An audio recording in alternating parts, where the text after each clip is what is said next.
കുരുക്ഷേത്ര യുദ്ധഭൂമി. അർജുനപുത്രനായ അഭിമന്യു വീണുകഴിഞ്ഞു. ദ്രോണാചാര്യരുടെ പുത്രൻ അശ്വത്ഥാമ കലിമൂട്ട് നിൽക്കുന്നു. കൃഷ്ണനും അശ്വത്ഥാമയും നേർക്കുനേർ. ഇത് കഥയോ സ്പോയിലറോ ഒന്നുമല്ല. ഈ സിനിമയുടെ തുടക്കത്തിലുള്ള കുറച്ച് രംഗങ്ങളും ടൈറ്റിൽസും രോമാഞ്ചമുണ്ടാകുന്ന ടൈറ്റിൽസിൻ്റെ ഒരു സെറ്റിംഗ് മാത്രം. ഇതൊരു തുടക്കം മാത്രം. Hi, this is DTH. ഒരു സാധാരണ സിനിമാ പ്രേമിയുടെ ഫിലിം റിവ്യൂയിലേക്ക് വീണ്ടും സ്വാഗതം. കൽക്കി, നാഗ് അശ്വിൻ്റെ കൽക്കി 2898 AD. ഇതിൻ്റെ 2D ആണ് ഞാനിന്ന് കണ്ടത്. നാളെ മുതൽ 3D ഇറങ്ങുമെന്നാണ് കേട്ടത്. തുടക്കം അതിഗംഭീരം, അത്യുജ്വലം. നമ്മൾ പണ്ട് അമർചിത്രകഥയിലേക്ക് വായിച്ച രസിച്ച രംഗങ്ങളിലൂടെ കടന്നു പോകുന്ന ഒരു തുടക്കം.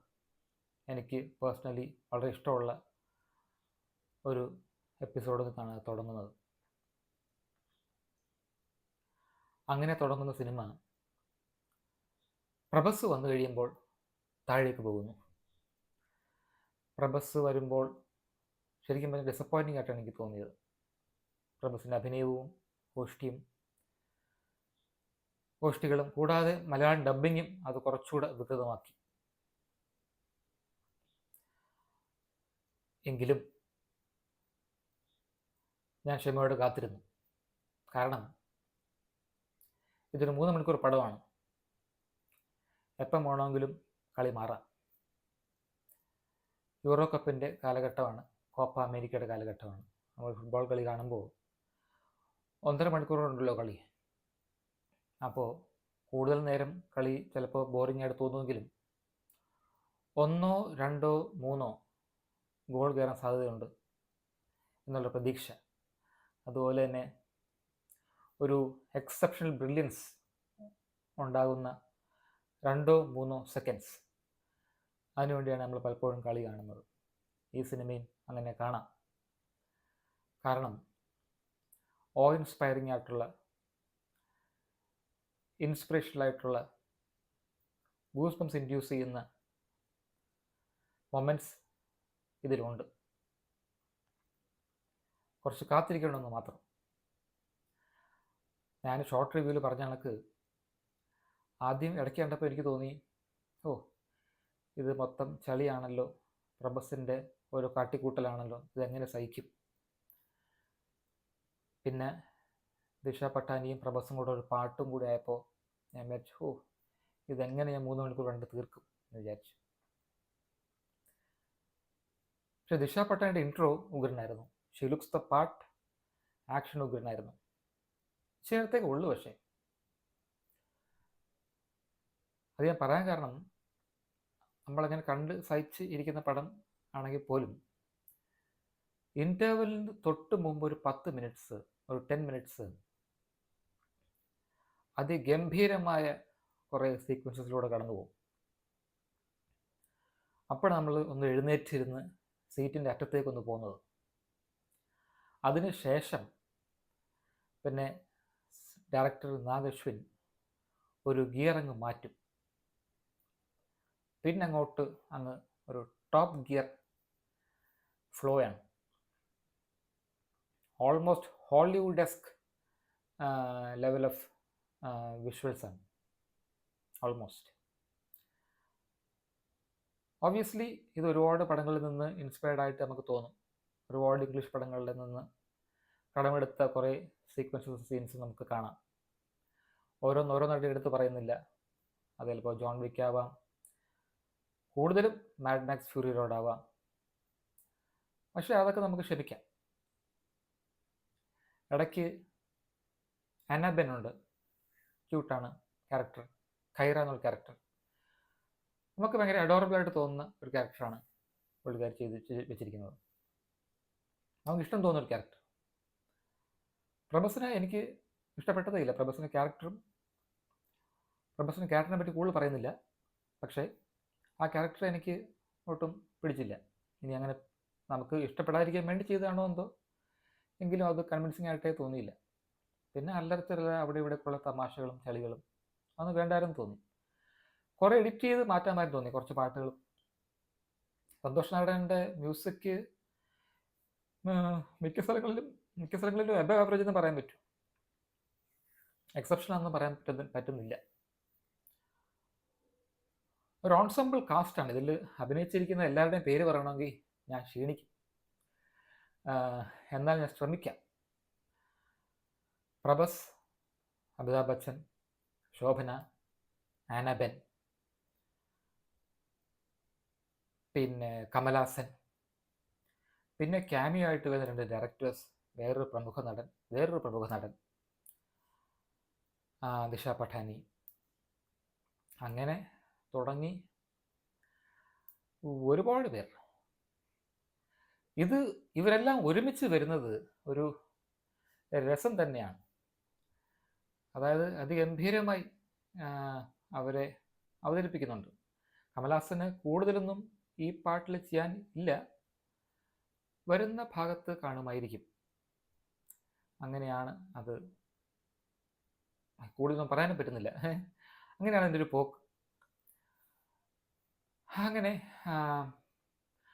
ഞാൻ പറഞ്ഞു വന്നത്, ഇത്രയും പേര് ഒരുമിച്ച് കൊണ്ടുവരുന്നത് ഒരുമിച്ച് കാണാനും ഭയങ്കര രസമായിട്ട് തോന്നി. ഞാൻ ദീപിക പടുക്കോണിൻ്റെ പേര് വിട്ടു പോയെന്ന് തോന്നുന്നു. അപ്പോൾ അതറിഞ്ഞു. അപ്പോൾ ഇതിങ്ങനെ ഒരുപാട് പേരുണ്ട്. അപ്പോൾ ദീപികയും ശോഭനയായിട്ടുള്ള ഫ്രെയിംസും ദീപികയും അന്നാബെന്നുമായിട്ടുള്ള ഫ്രെയിംസും ഒക്കെ കാണാൻ ഭയങ്കര രസമാണ്. ഒരു മലയാളി ആയതുകൊണ്ട് കൂടിയായിരിക്കണം എനിക്കത് കുറച്ചുകൂടി ഇഷ്ടപ്പെടാൻ കാരണം. അങ്ങനെ ശരിക്കും ഒരു പാൻ ഇന്ത്യ കാസ്റ്റ്. ശരിക്കും നമുക്കൊരു ഇന്ത്യൻ ഫിലിം തന്നെ തോന്നും. ഇതിപ്പോൾ എവിടെ നമുക്ക് ചേർക്കണമെന്ന് പറയാൻ പറ്റില്ല. തമിഴ് പടമാണോ, മലയാളം പടമാണോ, ഹിന്ദി പടമാണോ എന്ന് ചോദിച്ചാൽ ഇതൊരു ഇൻ്റർനാഷണൽ ഫീലുള്ള ഒരു ഇന്ത്യൻ പടം എന്ന് കോൺഫിഡൻ്റ് ആയിട്ട് പറയാം. ഇതിൻ്റെ കുറവുകൾ ഞാൻ ആദ്യം പറയാം. അതായത് ഈ സ്റ്റോറി, ഇതിൻ്റെ ബേസ് വളരെ സ്ട്രോങ് ആണെങ്കിലും, മിത്തോളജിയിൽ ബേസ്ഡ് ആണെങ്കിലും എവിടേക്കോ എന്തൊക്കെയോ കുഴപ്പങ്ങൾ കാണാം. മെയിൻലി ഈ കുറേ അളിഞ്ഞ ഡയലോഗ്സും കുറേ ആവശ്യമില്ലാത്ത സീൻസും. 3 മണിക്കൂർ പടം എനിക്ക് ഒരു പക്ഷേ 2 മണിക്കൂറായിട്ട് കട്ട് ചെയ്ത് മാറ്റാമായിരുന്നു. കുറച്ച് ടൈറ്റ് ആയേനെ, കുറച്ച് ഇൻട്രസ്റ്റിംഗ് ആയേനെ. പക്ഷേ ഇതിൻ്റെ ലിമിറ്റേഷൻസും വീക്ക്നെസ്സും മാത്രമാണ് ഞാൻ പറഞ്ഞത്. ഇതിൻ്റെ ഏറ്റവും വലിയ ശക്തി, ഇതിൻ്റെ ഏറ്റവും വലിയ പില്ലർ, ഒരു ടവറിങ് പ്രസൻസ്, ഫിഗറേറ്റീവ്ലിയും ലിറ്ററലിയും പ്രഭസ് അല്ല, ബച്ചനാണ്. അമിതാഭ് ബച്ചൻ്റെ അശ്വത്ഥാമ, 8 അടി ഉയരമുള്ള അശ്വത്ഥാമ. ആ ക്യാരക്ടർ എൻ്റെ പൊന്നോ, മൈൻഡ് ബ്ലോയിങ് എന്ന് പറഞ്ഞാൽ പോരാ. ആ രീതിയിലാണ് ബച്ചനെ എടുത്ത് വെച്ചിരിക്കുന്നത്. ആ ക്യാരക്ടർ ഫോർമേഷൻ അപാരം. ശരിക്കും പ്രഭസ് ഒന്നുമല്ല, പ്രഭസിൻ്റെ ക്യാരക്ടറും ഒന്നുമല്ല, അങ്ങനെയാണ് അത് കാണിക്കുന്നതും. ഒരു 75% ടൈം കാണിക്കുന്നതെന്ന് വെച്ചാൽ ബച്ചൻ്റെ, അതായത് അശ്വത്ഥാമയുടെ ടവറിങ് പ്രസൻസാണ്. മദറിനെ, അമ്മയെ,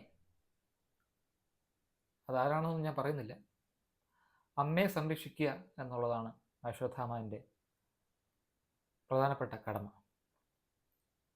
എന്തുകൊണ്ടാണെന്ന് ചോദിച്ചാൽ അത് കഥയുമായിട്ട് ഇൻട്രിക്കറ്റ്ലി ബന്ധമുള്ളതുകൊണ്ട് തൽക്കാലം ഞാൻ പറയുന്നില്ല. നമ്മൾ ഒരു പ്രീ കൺസീവ് നോഷനോടായിരിക്കുമല്ലോ പല പടങ്ങളും കാണാൻ പോകുന്നത്. ഓക്കെ, പ്രഭസ്, ബച്ചൻ, ഇപ്പോൾ പ്രഭാസ് വേഴ്സസ് ബച്ചൻ, അപ്പോൾ ഇന്ന ആൾക്കാർ നല്ല ആൾക്കാർ, ഇന്ന ആൾക്കാർ മോശം ആൾക്കാർ, അങ്ങനെയൊന്നുമല്ല പടം പോകുന്നത്. അത് കലക്കി. പിന്നെ ഓബ്വിയസ്ലി അറിയാമായിരുന്നു തോന്നുന്നു, ഒരു സെക്കൻഡ് പാർട്ട് വരുന്നുണ്ട്. വിഷ്വൽ എഫക്ട്സ് ഗംഭീരമാണ്. എല്ലാ സമയത്തും അല്ല, പക്ഷേ മിക്ക സമയത്തും ഉഗ്രം തന്നെയാണ്. പ്രത്യേകിച്ച് പരാതിപ്പെടാനൊന്നുമില്ല. ഒരു ഇന്ത്യൻ പടമൊന്നുമില്ല പ്രത്യേകിച്ച് പരാതിപ്പെടാനൊന്നുമില്ല. അത് വിഷ്വൽ എഫക്ട്സ് ആണെങ്കിലും സൗണ്ട് എഫക്ട്സ് ആണെങ്കിലും അതിൻ്റെ ഒരു ബിൽഡപ്പ് ആണെങ്കിലും. പിന്നെ മിത്തോളജിയുമായിട്ട് ഇൻട്രിക്കേറ്റ്ലി കണക്ട് ചെയ്ത് വെച്ചിരിക്കുന്നതുകൊണ്ട് എനിക്ക് കഥ വളരെ ഇഷ്ടപ്പെട്ടു, പ്രത്യേകിച്ച് അവസാനം എടുക്കും തോറും. ശോഭനയും ഒക്കെ ആക്ഷൻ സീക്വൻസിലൂടെ വന്നത് എനിക്ക് ഇഷ്ടപ്പെട്ടു. അങ്ങനത്തെ ഒരു ശോഭന നമ്മൾ കണ്ടിട്ടില്ല റെഡിലെന്നാണ് തോന്നുന്നത്. ദീപിക പടുക്കോണിന്റെ ശബ്ദം ചെയ്തിരിക്കുന്നത് മമതയാണെന്നാണ് എൻ്റെ വിശ്വാസം. നല്ലപോലെ ചെയ്തിട്ടുണ്ട്. ബച്ചൻ്റെ ശബ്ദം കൊടുത്ത ആളും നല്ലപോലെ ചെയ്തിട്ടുണ്ട്. പ്രഭസിൻ്റെ മാത്രമേ ഉള്ളൂ കുറച്ച് എനിക്ക് ഇഷ്ടപ്പെടായിരുന്നു. അങ്ങനെ ഇതൊരു ഔട്ട് ആൻഡ് ഔട്ട് ബച്ചൻ ഫിലിമാണ്, പ്രഭസ് ഫിലിമല്ല. Out and out Bachchan performance ആണ്. ബച്ചൻ ഒരു നോർമൽ പടത്തെ ഉയരങ്ങളിലേക്ക് കൈപിടിച്ച് എത്തിച്ചു. അതാണ് സംഭവം. എങ്കിലും ഇതൊരു മികച്ച സിനിമാറ്റിക് എക്സ്പീരിയൻസ് ആണെങ്കിലും മികച്ച സിനിമയാണോ എന്ന് ചോദിച്ചാൽ ഞാൻ നേരത്തെ പറഞ്ഞ കുഴപ്പങ്ങളുമുണ്ട്, മികച്ച സിനിമയാണെന്ന് പറയാൻ പറ്റത്തില്ല. പക്ഷേ അത്യുഗ്രമായ ഒരു cinematic experience. 3 out of 5 for Nag Ashwin's Kalki. And a double clap for the ensemble cast and especially Ashwathama, Bachchan's Ashwathama. Thanks for the thrills. Thanks for watching. Bye.